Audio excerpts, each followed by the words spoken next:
Muito bem, meus irmãos e minhas irmãs, chegamos a mais uma pré-aula, mais um subsídio teológico aqui no nosso canal. Lembrando que nós estamos fazendo o comentário das lições bíblicas EBD do quarto trimestre de 2025, Corpo, Alma e Espírito, a restauração integral do ser humano para chegar à estatura completa de Cristo. Nós estamos na lição de número 10 e hoje nós entraremos em um novo marco. Mas antes, gostaria de convidar você a se inscrever aqui no nosso canal, ativar o sininho. Toda semana nós liberamos um vídeo novo com informações repletas de conteúdo bíblico, versículos para alimentar a sua alma, alimentar a sua classe e para que você possa crescer na graça e no conhecimento do Senhor.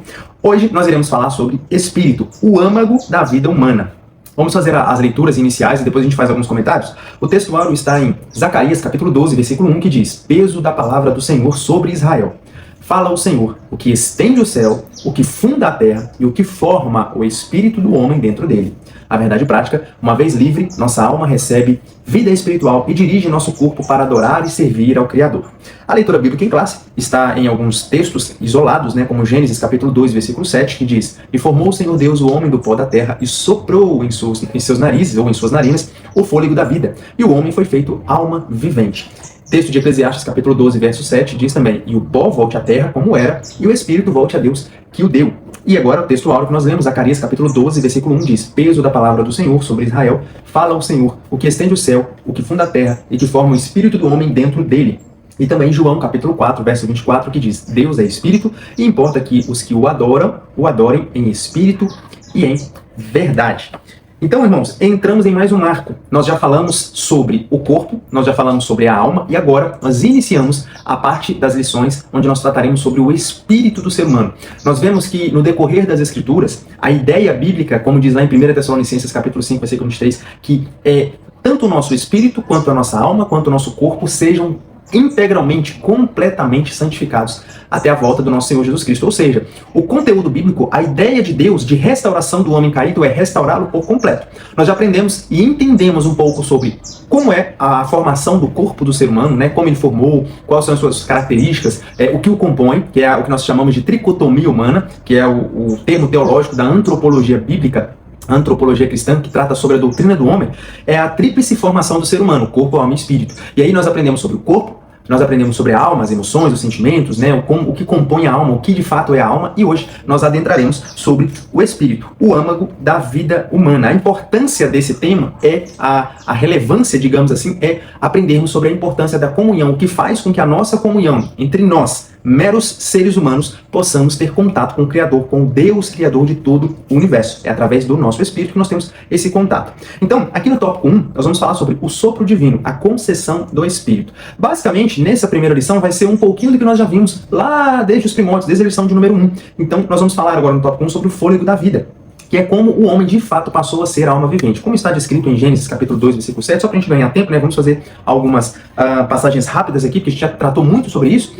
É a formação do ser humano, Deus pegou o barro, modelou o barro, desenhou ali no barro, e esse barro era uma matéria inanimada, ele não tinha vida em si, era apenas uma matéria já pré-pronta, que Deus havia criado. E aí ele desenha ali o barro, ele molda aquele barro, e sopra do seu espírito, do Espírito de Deus, nas narinas, ou no nariz desse boneco, desse barro, e a partir dessa junção entre o Espírito de Deus e o barro, que é a terra, o Adamá do hebraico, que é de onde vem o nome Adão, forma-se o quê? O ser humano, um ser vivente. A partir daí, conforme está escrito em Gênesis 2:7, o ser humano passou a ser alma vivente.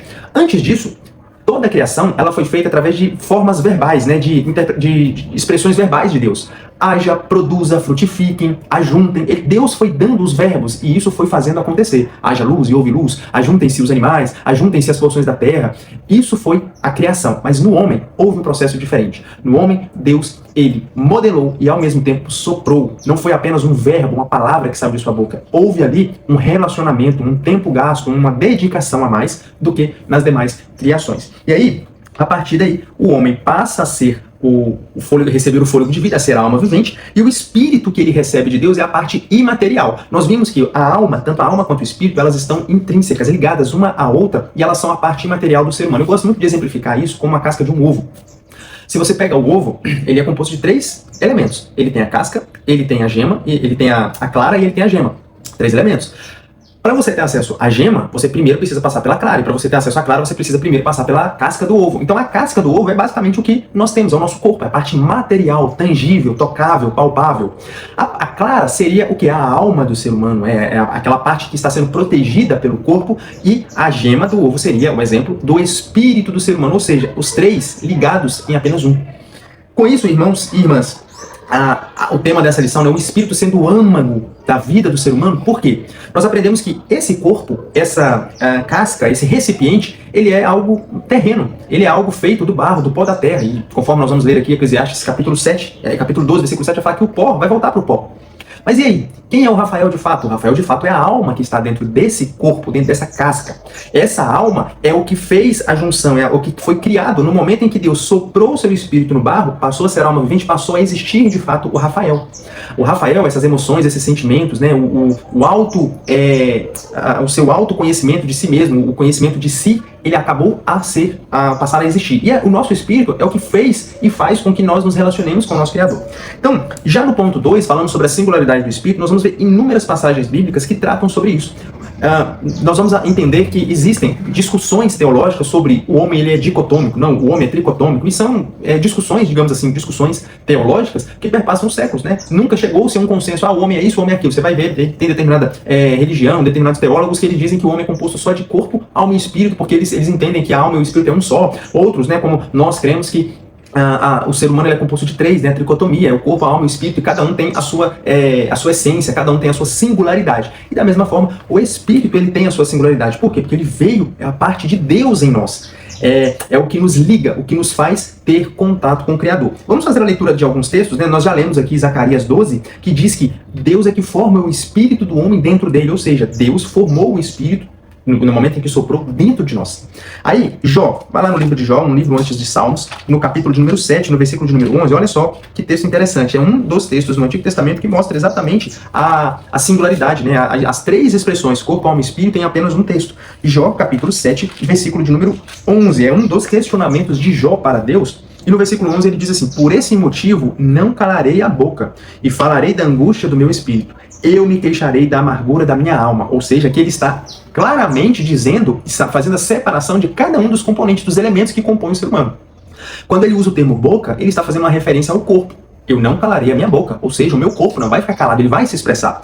E ele falará da angústia do espírito, ou seja, internamente, lá no âmago do seu espírito, ele está angustiado. Mas ele está amargurado de alma, que é quem de fato era Jó. Então, nesse texto, nós vemos os três elementos que compõem o ser humano, mostrando aí a singularidade de cada um deles, e mais especificamente a singularidade do espírito, que é o texto que nós estamos tratando. Nós temos também o termo hebraico para espírito, ele é representativo de dois elementos. Que aí tem, por exemplo, o termo grego nefesh, que é a alma, e o termo grego hebraico, que é ruach. Ruach é o sopro de Deus na nossa vida. E aqui, no ponto 3, existe a tênue divisão. Por que tênue divisão? Como eu disse para os irmãos e para as irmãs, essa discussão, né, esse desentendimento teológico de determinadas linhas teológicas sobre o ser humano ser dicotômico ou tricotômico, isso é algo que tem uma discussão por um pontinho, sabe? Aquele ponto tênue, simples, aquele fio de cabelo, que de fato vai fazer a diferença. E qual é esses dois textos, essa linha tênue que faz essa diferença? 1 Tessalonicenses capítulo 5, versículo 23, mas ainda mais especificamente Hebreus 4:12. Vamos fazer a leitura dos textos para os irmãos entenderem. Porque nesses dois textos, assim como nós lemos aqui também, né, em Jó, esses dois textos eles vão fazer também, já no Novo Testamento, uma separação clara, nítida, do que o ser humano é composto, desses três elementos.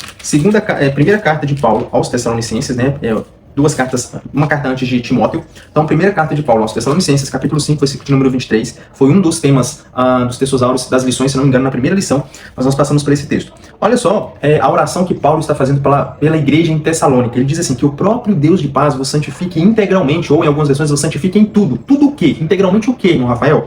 Que todo o vosso espírito, alma e corpo sejam mantidos irrepreensíveis na vinda de nosso Senhor Jesus Cristo. Olha a linha tênue aqui que Paulo ele está cruzando, ele está delimitando e dizendo, olha, que Deus nos santifique em tudo. Santifique em tudo o quê? No espírito, na alma, no corpo. Ele poderia simplesmente dizer na alma e no corpo, né, como os dicotômicos dizem, mas é que ele faz a separação clara. Deus nos santificará em tudo, na nossa parte espiritual, na nossa parte sentimental, emocional e na nossa parte externa, física, aparente. Agora, ainda mais claro, o escritor aos Hebreus, Hebreus capítulo 4, texto muito conhecido, versículo de número 12, olha o que diz o texto. Hebreus 4:12, porquanto a palavra de Deus ela é viva e eficaz, mais cortante que qualquer espada de 2 gumes, ponto e vírgula.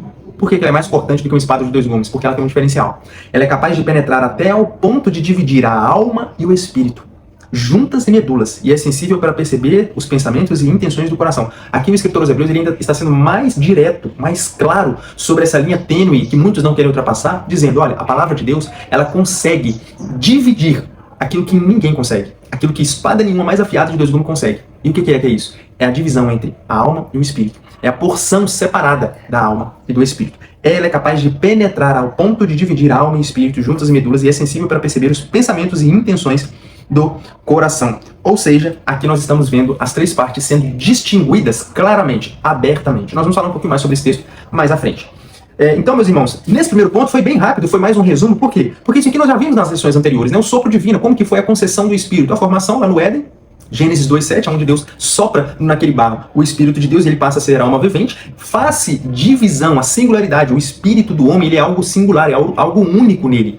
E também essa divisão, essa tênue divisão, essa linha tênue que muitos não querem ultrapassar. Por quê? Tem textos na Bíblia, como por exemplo o texto de Eclesiastes 12:7, que fala assim, o pó volte à terra e o Espírito volte a Deus que o deu, acabou. Só que aí, alguns teólogos, eles entendem que esse Espírito volte a Deus é a junção, né? Eles entendem que Espírito e alma são a mesma coisa, eles são intrínsecos, eles estão ligados ali, é uma coisa só. Eles não negam que o ser humano ele tem a alma e tem um Espírito, mas eles acreditam que ele é ligado, é um só. Não é 3 coisas separadas, 3 coisas distintas, mas são só 2, corpo e espírito e alma ligados num só. E aí, alguns textos das Escrituras vai trazer apenas dessa forma, né? Fazendo uma separação do corpo e da alma. O corpo volta à sepultura, o espírito volta para Deus que o deu. Mas, em outras passagens, a gente tem que entender o que estava acontecendo na mente do escritor, a forma de pensar dos escritores naquele momento, a cultura em que eles viviam, o momento em que aquele texto estava escrito. Mas não podemos negar que, em inúmeras passagens bíblicas, os escritores e o próprio Deus, ele deixa registrado essa divisão, essa separação e distinção entre corpo, alma e espírito. A exemplo disso, 1 Tessalonicenses capítulo 23, Hebreus capítulo 4, versículo 12 e Jó capítulo 7, versículo 11. Esses são os textos que você tem que ter na mente para você, se caso alguém te perguntar, você grava esses textos para poder mostrar essa clara divisão. No ponto 2, o espírito, pecado e santificação. Ponto 1, pecados do espírito. O que muitas pessoas, às vezes, elas não entendem, né, o pecado, ele afeta o ser humano de forma integral. Ele nos afeta no corpo, ele nos afeta na alma e ele nos afeta no espírito. Só que, infelizmente, a maioria acha que o pecado ele é apenas algo terreno, é algo que vai afetar só essa parte carnal, essa parte estrutural. Mas não, tá, meus irmãos? Nós vamos aprender agora que existem sim pecados que afetam o nosso espírito, assim como nós já aprendemos que tem pecados que afetam a nossa alma, a parte emotiva, a parte sentimental do ser humano. E isso automaticamente reflete aonde? Reflete em nosso corpo. Existem, como nós já mencionamos, depois os irmãos pesquisem, o termo doenças psicossomáticas. O que seria isso? Não sei se os irmãos já perceberam ou já ouviram falar de, por exemplo, problemas que o nosso corpo desenvolve em nosso corpo por causa de emoções não tratadas, sentimentos não tratados, pecados não confessados. E isso vai trazendo para a nossa parte física, para o nosso corpo, doenças como câncer, como vários tipos de problemas, dores de cabeça. Então, isso é o que é chamado de doenças psicossomáticas. São doenças que afetam a nossa parte interior e refletem na nossa parte exterior. Por exemplo, o pecado da falta de perdão, a raiz de amargura, ela vai afetar diretamente nossa parte física, né? A nossa parte externa. Nós vamos ficar com o semblante caído, nós vamos ficar esmorecidos, adoentados, mais enclausurados, presos. Por quê? Porque nós estamos vivendo uma prisão, não tem a liberação do perdão para voltarmos a ser livres, digamos assim. E aqui, no pecado do espírito, nós temos, por exemplo, é muito comum a gente ler cartas como a carta de 1 Coríntios falando sobre o pecado da prostituição. Aquele que comete o pecado da prostituição, ele comete pecado contra si mesmo. E aí, pecado da prostituição aqui, automaticamente, a palavra em si, ela, se a gente for trazer para o português, né, para nossa língua materna, dá a entender que é só aquela pessoa que se vende para ganhar dinheiro, vende o seu corpo para ganhar dinheiro. Mas o que Paulo está dizendo aqui não é isso. A ideia que Paulo está trazendo aqui é tudo aquilo que é feito fora do casamento, fora do matrimônio, que é abençoado por Deus, que é o leito matrimonial, o leito consagrado. Tudo que é feito com o nosso corpo voltado para a área sexual, que não está dentro do casamento, entra nesse texto. E aí, por exemplo, pecados como prostituição são pecados que é feito contra o corpo. Agora, pecados contra a alma, por exemplo, os maus pensamentos que nós aprendemos nas lições passadas, a ira, que são emoções que a gente sente, né? A raiva que a gente sente, a tristeza que dá lugar à depressão, são pecados da alma, que afetam a nossa alma. Agora, pecados do espírito são muito mais difíceis de discernir, de serem descobertos, porque é algo íntimo. Muitas das vezes eles ficam ocultos, são difíceis de esconder.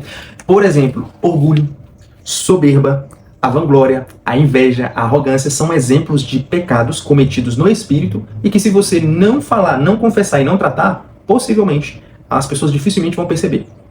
Dificilmente vão perceber. Mas nós vamos entender, vamos fazer a leitura de alguns textos, por exemplo, de Provérbios 16:8, vai falar sobre essa questão da arrogância, né, o orgulho. Provérbios, capítulo de número 16, versículo de número 8, vai dizer assim. Provérbios 16:8, é isso? 16:18, desculpa. A soberba precede a ruína, o espírito arrogante vem antes da queda. Agora vamos lá para o Novo Testamento, em 1 Timóteo, capítulo 3, versículo 6.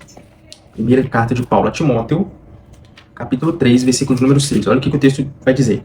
Não deve ser recém-convertido, a fim de que não se ensoberbeça e caia na mesma condenação em que caiu o diabo. Aqui é Paulo trazendo uma recomendação aos líderes, né, falando sobre o orgulho, a soberba em si, de achar que é bom, que é o suficiente. E aí ele fala, ó, não pode ser recém-convertido ou um neófito na fé, a fim de que ele não se ensoberbeça, a fim de que ele não fique soberbo, de que ele fique orgulhoso e caia na mesma condenação que caiu Satanás. Nós vamos ler os textos lá de Isaías, Ezequiel, falando sobre a referência a Satanás, como que ele caiu. Ele se ensoberbeceu, ele levantou a sua asinha de pavão e achou que ele poderia sentar-se no trono de Deus, poderia estar além, acima de Deus. E isso foi a sua ruína. Então, meus irmãos, nós temos que tomar cuidado quanto a isso. Quer ver um outro exemplo? Eu marquei aqui Lucas capítulo 9, versículos 51 ao 54.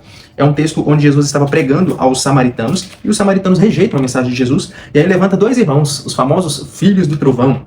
Eles levantam e fazem um pedido a Jesus. E olha, eu vou ler o texto para os irmãos entenderem como muitas das vezes nós podemos cair nesse tipo de arrogância. Lucas capítulo 9, versículo de número 51 ao 54. Diz assim: Jesus não é aceito pelos samaritanos, né? E ocorreu que, ao se cumprirem os dias em que seria elevado aos céus, Jesus manifestou em seu semblante a firme resolução de ir em Jerusalém. Ou seja, ele estava tão convicto de ir a Jerusalém que isso estava expresso, o seu semblante estava dizendo isso. E por isso enviou mensageiros à sua frente. Indo eles, chegaram a um povoado samaritano, a fim de lhes preparar pousada. Contudo, o povo daquela aldeia não o recebeu por notar que ele estava prioritariamente a caminho de Jerusalém. Diante de tal situação, os discípulos, Tiago e João, propuseram: Senhor, queres que mandemos descer fogo do céu para que sejam aniquilados? Olha o que Tiago e João queriam. Aí vem Jesus e fala assim: mas Jesus, mirando-os, admoestou-lhes severamente: não sabeis vós de que espécies e de que espírito sois? Ora, o Filho do Homem não veio com o objetivo de destruir a vida dos seres humanos, mas sim para salvá-los. E assim arrumaram para um outro povoado. É muito comum nós cairmos nestes erros, de acharmos que somos melhores do que outros, simplesmente porque, um exemplo religioso, porque estamos em uma determinada igreja, ou porque estamos em fazendo determinada obra ou determinado trabalho, e achamos que somos melhores do que o outro. Aqui, Pedro e João, Tiago e João pensaram o seguinte: não, nós seguimos a Jesus, então quem não segue Jesus merece morrer. Vamos pedir Deus para mandar fogo do céu e aniquilar esse povo. É um pecado do orgulho, da soberba, de achar que é melhor que o outro, sendo que todos nós estamos na mesma situação. Somos dependentes, somos carentes da salvação do Senhor. Raízes do pecado. Nós vamos ver, aí agora já entrando naquele texto de 1 Tessalonicenses 5:23, que Paulo, né, ele vai tratar, como eu já mencionei, da integração, a santificação integral do ser humano, espírito, alma e corpo. Mas aqui tem um detalhe. Que detalhe é esse, irmão Rafael? Se os irmãos prestarem atenção, Paulo não diz corpo, alma e espírito como nós comumente costumamos dizer. Ele diz espírito, alma e corpo. Por que disso? Porque quando Deus estava criando o ser humano, o que ele fez? Ele criou o primeiro de fora para dentro. Ele criou o barro, colocou o seu espírito e formou o ser humano. Então ele criou corpo, alma e espírito. Mas na redenção, quando Jesus ele redime o ser humano, ele não redime de fora para dentro. É o contrário. Ele redime de dentro para fora. O processo de santificação não é santificar o corpo, a alma e o espírito. É santificar o espírito, a alma, e aí sim santifica o corpo. Por quê? A santificação é o processo que começa dentro e reflete externamente, não começa de fora para dentro. Esse era o erro que os fariseus caíam no tempo de Jesus. Eles achavam que simplesmente fazer externamente, o mostrar a oração, fazer jejuns, andar desfigurado, né, para que as pessoas olhassem para eles e falassem: nossa, ele está no período de jejum, ou com as suas vestes bonitas, todas as suas indumentárias belas. Como disse o próprio Jesus, sepulcros caiados. E o que significa isso? O sepulcro caiado era o sepulcro, né, lá no cemitério. Esqueci o nome aqui agora. O sepulcro era aquela parte de pedra que escreve, né, o nome da pessoa, de quando nasceu, quando morreu, esqueci o nome aqui, mas essa parte, ela ficava com mofo, ficava com suja, né, de chuva, de tempo, quebrado. O que os religiosos faziam? Eles iam lá, passava o cal, pintava novamente, né, fazia uma reestruturação naquilo. E aí, o sepulcro caiado, ele ficava novo. Aquele sepulcro ruim, velho, feio, manchado, sujo, ficava novo, aparentemente novo. Mas o que Jesus está dizendo? Olha, a parte de fora tá bonita, tá pintada, tá bela, mas e o interior? Tá morto, tá podre, já não tem mais nada lá dentro. Então, é isso que nós temos que tomar cuidado. Aqui, Paulo, ele vai tratar exatamente isso. As raízes do pecado, elas devem ser tratadas de dentro para fora. Eu posso até fazer um tratamento temporário da parte externa, mas enquanto eu não tratar o interno, enquanto eu não mudar os meus pensamentos, a minha parte espiritual, isso em algum momento vai voltar a refletir na parte externa.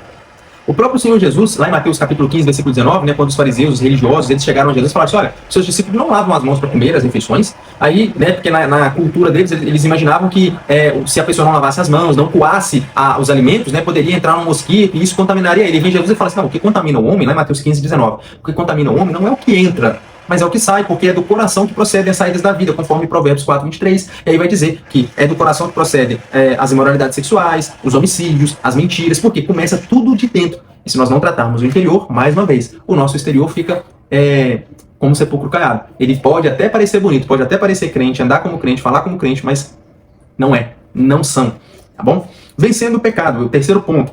Quando nós vemos essa orientação de Paulo aos irmãos tessalonicenses, nós vemos que a força do pecado arraigada em nosso espírito, ela é somente vencida quando nós nos humilhamos debaixo da poderosa mão do Senhor.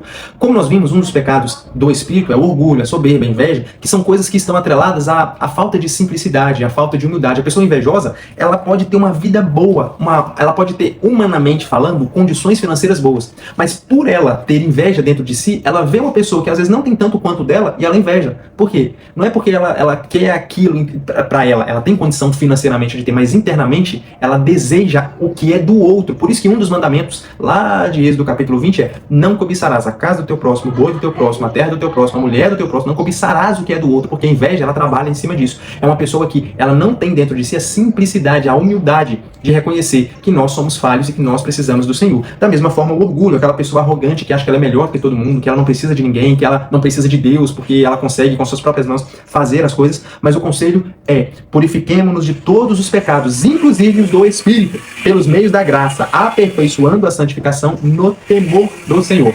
2 Coríntios, capítulo 7, versículo 1. Já peço aí perdão para os irmãos, tem uma obra acontecendo próximo de casa e eu tentei achar um momento aqui que tivesse uma brecha, mas eu não encontrei. Então, esse é o momento que eu estou vendo que é menos barulhento.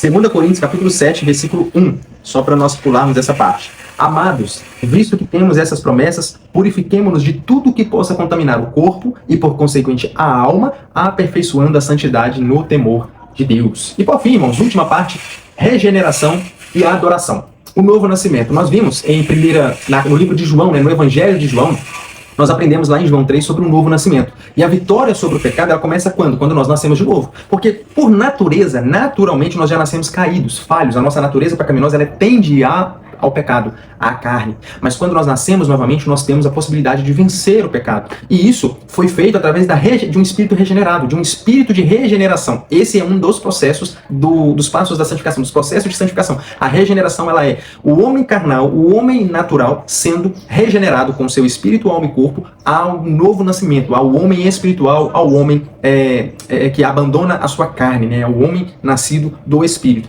Com o espírito altivo resistem à verdade e negam a inerrância e a infalibilidade da Bíblia, considerando uma mensagem ultrapassada. Por quê? Porque essas pessoas que não experimentaram o novo nascimento, assim como o exemplo de João 3, nós temos ali Nicodemos, ele faz questionamentos a Deus porque ele não compreende, a mente humana não compreende. E assim como Nicodemos naquele dia, hoje nós vemos muitos religiosos ou muitas pessoas que querem uma explicação natural, racional, lógica daquilo que não tem explicação. E por causa disso, por não encontrarem resposta, eles consideram a Bíblia como inerrante, como infalível, como falível, como errante, como ultrapassada, que precisa atualizar o texto, porque foi para um contexto específico, com uma linguagem específica. Não, meus irmãos, a Bíblia não precisa ser atualizada. Não é a Bíblia que tem que se adequar aos meus padrões. Sou eu, é você que precisa se adequar aos padrões do texto bíblico, porque só assim experimentaremos Romanos 12, 12, a mudança do Espírito e a boa, agradável e perfeita vontade do Senhor. O ponto 2, em espírito e em verdade. Aqui nesse ponto é interessante que a mulher samaritana, lá no poço, né, de João 4, nós vemos que quando ela é questionada sobre a religião, sobre a adoração, ela aponta para um monte. Ela aponta, assim como Nicodemos achou que a adoração ela era só terrena, física, pela lei, pelos rituais, pelos cerimoniais, a mulher samaritana, quando Jesus apresenta-se a ela e fala que ele é o Messias, né, que Deus reuniria, voltaria o povo a adorar o Senhor, ela aponta, olha, eu sei que o Senhor é o Messias, mas eu aprendi que o lugar de adoração é nos montes aqui, ó, é ali. Aí Jesus fala assim, olha, não é nos montes, não é em Jerusalém, não é em Samaria, não é nos montes humanos, mas é em espírito e em verdade. É onde nós realmente experimentaremos uma comunhão com Deus segundo as Escrituras. Essa ideia de monte, de Jerusalém, de templo, era um misticismo, digamos assim. Eles tinham a ideia de que só poderiam adorar a Deus naqueles lugares, mas o objetivo de Deus sempre foi adorar em espírito e em verdade, em qualquer lugar, em qualquer momento, em qualquer situação. Assim como nós hoje, depois que Jesus veio, rasgou o véu do templo abaixo e nos deu um acesso livre ao Senhor, hoje nós podemos, dentro de casa, na rua, na padaria, na escola, no trabalho, em qualquer lugar, clamar ao Senhor, adorá-lo em espírito e em verdade. Para a gente concluir esse ponto, para os irmãos entenderem, João, capítulo 7, versículo de número 38. O Evangelho de João, capítulo de número 7, versículo de número 38. Enquanto eu abro aqui, já convido os irmãos e as irmãs a se inscreverem no nosso canal. Aqui você vai aprender conteúdos bíblicos relacionados a lições bíblicas dominicais. Estamos preparando temas também relevantes para a nossa atualidade, para que você possa crescer na graça e no conhecimento e a sua classe possa ser enriquecida com o conhecimento da verdade. João, capítulo 7, versículo 38. Aquele que crê em mim, como diz as Escrituras, do seu interior fluirão rios de água viva. Ou seja, é uma comunhão conforme as Escrituras. E um espírito quebrantado, resumidamente, a verdadeira e pura adoração, ela nasce, não é dessas ideias mirabolantes, místicas que o ser humano cria, mas nasce de um espírito quebrantado, de um espírito simples, sem pretensão de louvor e honra para si, sem pretensão de glória para si, mas para o nome do Senhor. Vamos fazer a leitura aqui de Salmos, capítulo 51. Salmo 51, versículo de número 17. O texto diz assim, ó, o verdadeiro e aceitável sacrifício ao Eterno é o quê? É o coração contrito. Um coração quebrantado e arrependido jamais será desprezado por Deus. E 2 Coríntios, capítulo 11, versículo de número 3. Segunda carta de Paulo aos Coríntios, capítulo de número 11, versículo 3, diz assim, entretanto, receio que, assim como a serpente enganou Eva com sua astúcia, também a vossa mente seja de alguma forma seduzida e se afaste da sincera e pura devoção a Cristo. Porquanto, se alguém vos tem pregado um Jesus que não é aquele que ensinamos, ou que recebeis um outro Espírito, que não é o Espírito que creio, recebestes, ou ainda um Evangelho diferente do que tendes abraçado, a tudo isso muito facilmente tolerais. Contudo, não me julgo em nada inferior a esses eminentes apóstolos, ou seja, não deixemos que nos incorra a mesma tentação que houve em Eva, tirando-nos da verdadeira adoração e sendo enganada pelo inimigo. Por fim, irmãos, chegamos a mais uma conclusão, a mais uma lição, e a conclusão é, o âmago da vida humana, o Espírito que nos foi dado por Deus, ele foi nos dado para que nós possamos ter comunhão com o Senhor. É só assim e através dele que nós podemos experimentar verdadeiramente uma vida de adoração, uma vida de louvor simples, sincera e verdadeira. Para a gente concluir, antes de eu entrar aqui nos questionários, eu costumo dizer o seguinte, como que nós podemos nos relacionar com Deus? Vou criar aqui um exemplo para os irmãos entenderem. A alma, ela consegue ter contato com esse mundo físico, sentir as plantas, o ar, o cheiro, ver a criação de Deus através do corpo, porque o corpo, ele tem as janelas da alma, são os 5 sentidos. Então a alma, ela sente esse mundo material através do corpo. Mas como a alma sente a presença de Deus, como a alma agrada a Deus, louva ao Senhor através do Espírito, é a parte que nos liga com Deus. Enquanto o corpo faz essa ponte entre a alma e essa esfera terrena, entre o planeta, entre a Terra, entre as coisas deste mundo, o Espírito faz a ponte entre a alma e Deus. Por esse motivo, o Espírito, ele tem a sua importância, ele é o âmago da nossa vida. É ele que nos faz ter contato com o Senhor. Amém? Revisão do conteúdo, então, que ato divino, pergunta de número 1, que ato divino demonstra a doação do Espírito ao ser humano? Lemos lá em Gênesis 2:7, né, que foi no momento em que Deus soprou nas narinas do barro que o homem passou a ser alma vivente. E naquele momento, Deus doou, Deus entregou o seu Espírito, né? Ele concedeu ao ser humano uma porção do seu Espírito e a partir daí passamos a ser alma vivente. Pergunta de número 2. Quais os principais textos neotestamentários que mencionam a tríplice composição humana? Lembra que eu falei com os irmãos, grave esses 3 versículos, mas aqui, quando o comentarista pergunta quais os versículos neotestamentários, o que significa a palavra neotestamentário? Novo Testamento. É o Novo Testamento, os textos que destacam claramente os 3 elementos que compõem o ser humano. No Novo Testamento nós temos 1 Tessalonicenses, capítulo 5, versículo 23, e Hebreus, capítulo 4, versículo de número 12. Existem pecados do Espírito? Essa é uma pergunta. E aí, o autor pede para citarmos exemplos. Sim, existem pecados do Espírito, e exemplos de pecados do Espírito são orgulho, soberba, inveja, arrogância, são pecados que são causados em nosso espírito. Onde ficam enraizados os pecados? A Bíblia descreve lá em Provérbios 4, 24, 23. Vamos fazer a leitura do texto só para ficar claro. De onde procedem as saídas da vida. E aí a gente vai entender onde que fica alojado aí os pecados. Provérbios, capítulo de número 4, versículo de número 23. Diz assim: acima de tudo que se deve preservar, guarda o íntimo da razão, pois é da disposição do coração que depende a tua alma. Algumas versões vão dizer, sobre tudo que se deve guardar, guarde o coração, porque dele procedem as saídas da vida. Então, conforme também Mateus 15, 19, né, Jesus falando que o que contamina o homem não é o que entra, mas é o que sai. Então, onde ficam enraizados os pecados? No nosso coração. Como vencer a força do pecado? Simplesmente, resumo é submetermos humildemente à mão do Senhor, à presença do Senhor. Não com arrogância, não com orgulho, não querendo louvor, não querendo honra, mas sinceramente, verdadeiramente, nós podemos glorificar o Senhor, humilhar debaixo da potente mão do Senhor.